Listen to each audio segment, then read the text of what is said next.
Viewers আসসালামু আলাইকুম।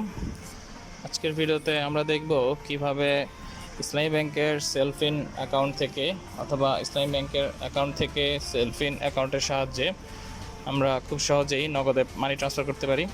তো প্রথমে আমরা সেলফিন অ্যাপে প্রবেশ করে আমাদের পিন নাম্বারটি দিব, দিয়ে লগ ইন দিব।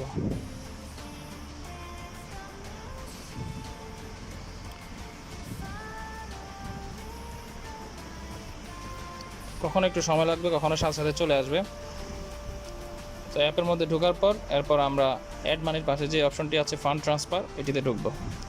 তারপর এখান থেকে একদম নিচে নগদ অপশনে ক্লিক করব। তারপর এখানে আমাদের যেই নগদ নাম্বারটি আছে সেটি সঠিকভাবে উল্লেখ করে দিব। তারপর নেক্সট দিব। তারপর এখান থেকে সোর্স আমাদের সিলেক্ট করতে হবে। তো এখানে সেলফিন সোর্স দেওয়া আছে, আমরা চাইলে সেলফিন থেকে সেটা পাঠাতে পারি অথবা অ্যাকাউন্ট থেকেও পাঠাতে পারি। তো অ্যাকাউন্ট দিলে এরকম অ্যাকাউন্ট অপশন আসবে, আপনি অ্যাকাউন্ট দিতে পারেন অথবা সেলফিন থেকেই দিতে পারেন। তারপর রিসিভার নেম, এখানে রিসিভারের নাম দিলেও হবে, না দিলে কোনো সমস্যা নেই, আমি দিলাম না, কারণ এটা না দিলেও কোনো অসুবিধা নেই। তো আমাদের দরকার হচ্ছে কত টাকা পাঠাবো সেটা। তো অ্যামাউন্টের জায়গায় আমি লিখলাম 1500 আপাতত।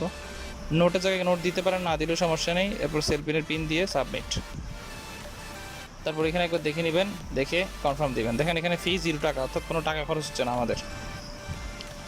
তো এরপর আমাদের একটা ওটিপি যাবে আমাদের নাম্বারে।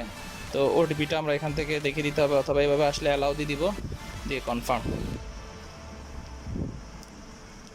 তো আমাদের টাকা চলে গেছে নগদে। এই দেখুন নগদ থেকে আমার অ্যাপ থেকে চলে আসছে মেসেজ, এবং আইবিবিএল থেকেও মেসেজ দিয়ে পাঠিয়ে দিয়েছে, আমাকে নগদ থেকেও পাঠিয়েছে আমাদের টাকা ট্রান্সফারের বিষয়ে।